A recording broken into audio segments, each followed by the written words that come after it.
This 44%, I'm very interested to see how it's distributed, because you see in Belgium the speed pedelec adoption is far higher in Germany. So there's more speed pedelec sold in absolute numbers in Belgium than in Germany. So did you study like this 44%, how it's distributed in city, suburban area, or really into difference between big cities? Because I was missing this in the presentation, and this is really for me the next step, where to prioritize is where you get the most momentum or the most effect.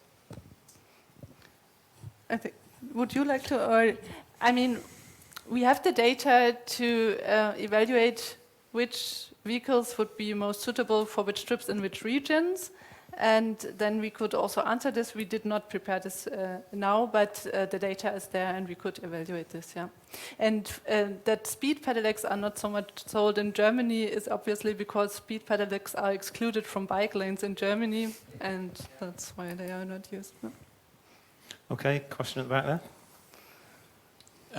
So I'm actually quite amazed that nobody's talking about subsidies, because especially when we look at the Chinese market, I mean, why those small LEVs are really booming is because they're heavily subsidized. And another example, let's say from Italy, I'm in Italy every week, and it's crazy how it completely changed regarding electric scooters. That, let's say, I would say 3 years ago, you wouldn't see a single electric scooter, and now you see so many electric scooters on the roads, and not mainly sharing, but also, let's say, really for the end customer. And I think this is a big topic. Of course, infrastructure is important, but this is long term. And as a manufacturer, if we talk about infrastructure, we're talking about years. Whereas subsidies can really have an effect now and be very important, especially in markets such as Germany, where, let's say, other normal electric vehicles are heavily subsidized and LEVs are simply not. Okay, another question online.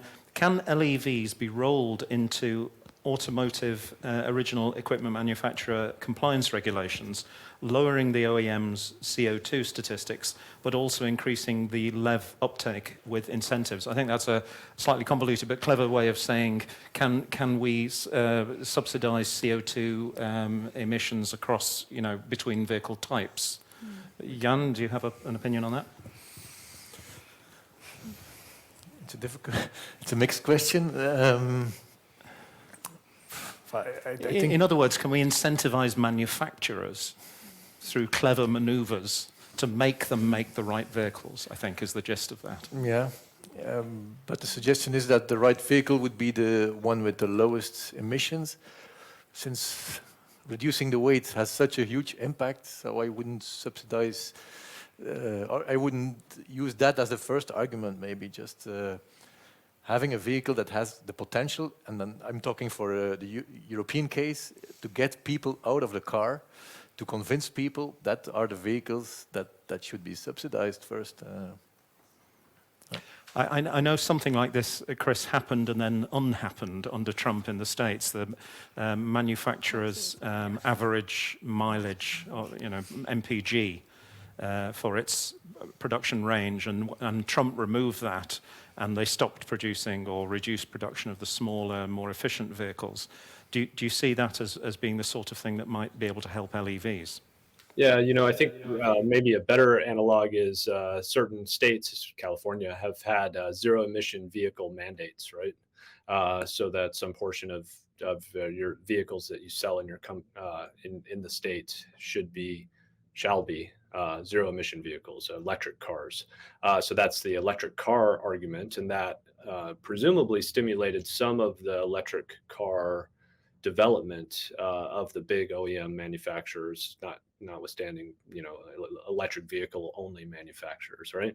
Now there's probably plenty of policy papers on how well that worked. Different types of operators, dropped, you might say, substandard electric vehicles into the market to be able to sell more pickup trucks and other things. But nonetheless, there were more electric vehicles in the market, and there are today, and there were by far in those states that had that than any other states. So it was effective in that sense.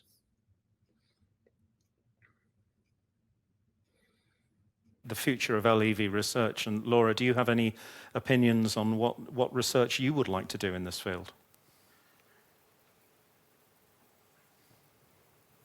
Or like to see done? Okay. You mentioned the LEV research priorities or something different?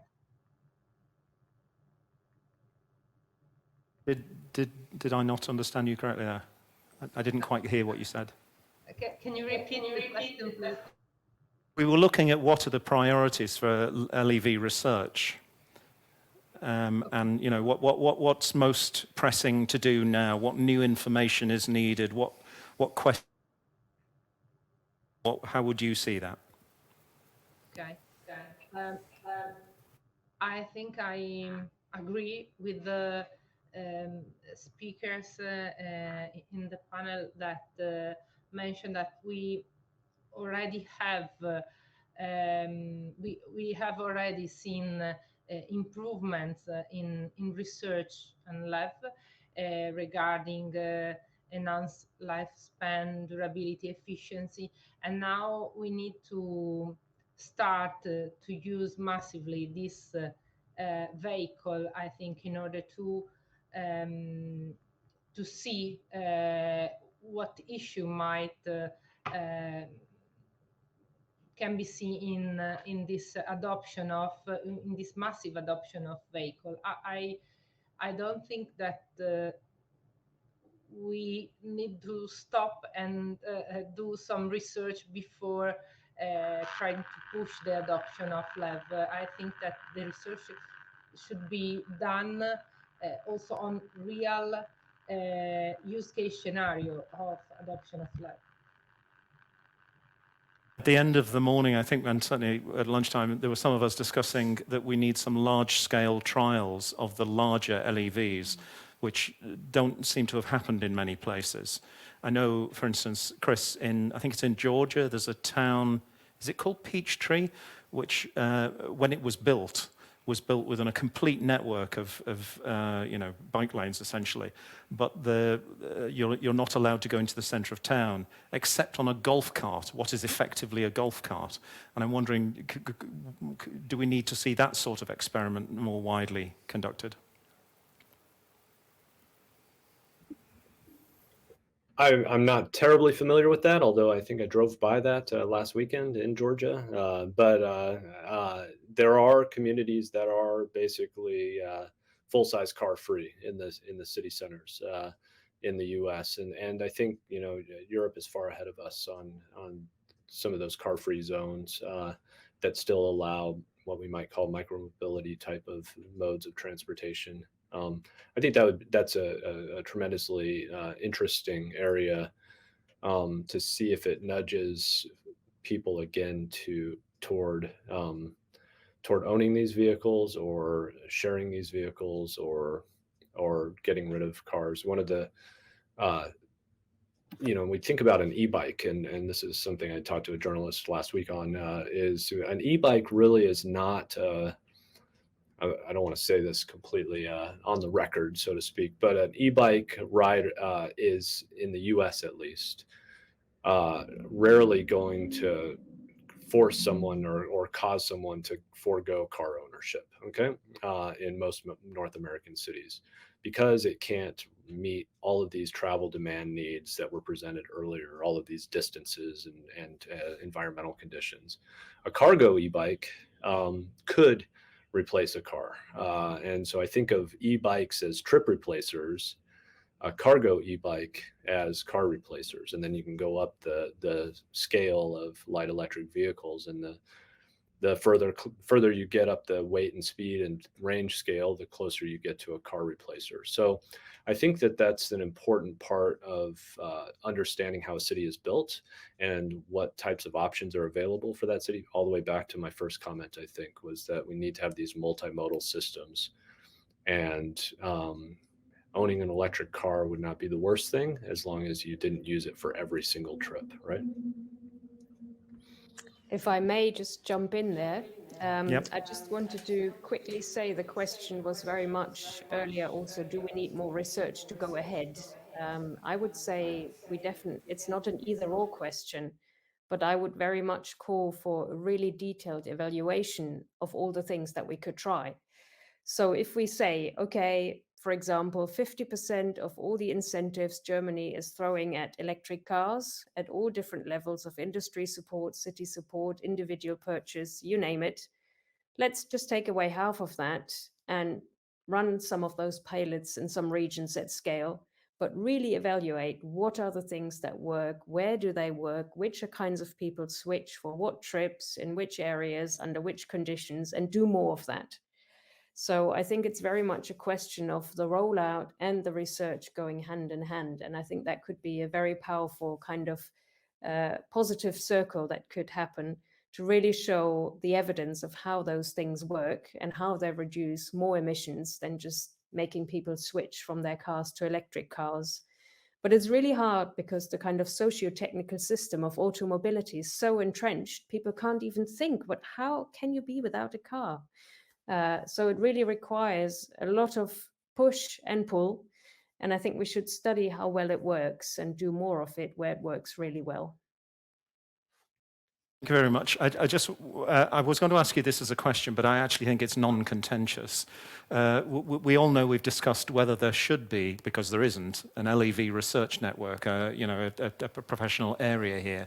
And I think I can summarize for all of us that we think that would be potentially a good idea. And so we hope to help to see that move along with LEVA-EU pushing that. So thank you to all the scientific panel, and I'm now going to hand over to Annick Rudnick and Bram Routier to talk about, summarize the day and also introduce the manifesto for light electric vehicles. Thank you. Thank you.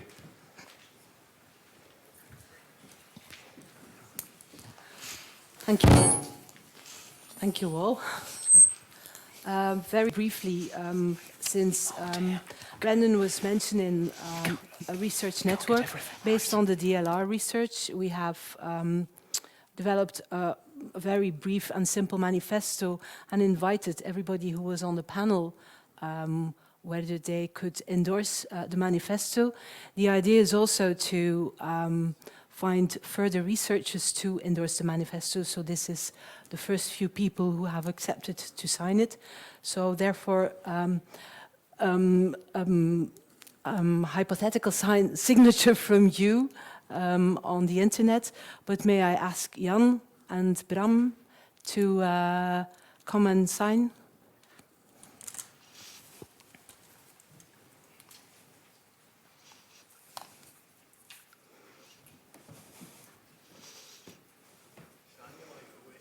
And then maybe we can take a picture with the people online, and maybe somebody from DLR as well. Jan?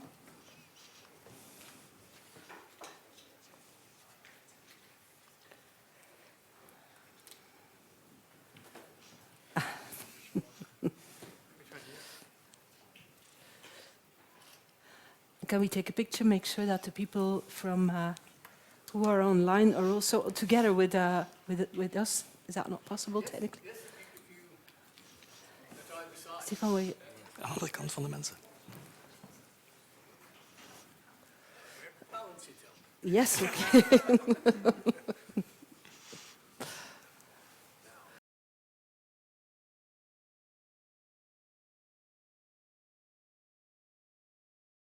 Very much. Thank you all for your contributions, for your enthusiasm, and for endorsing the manifesto.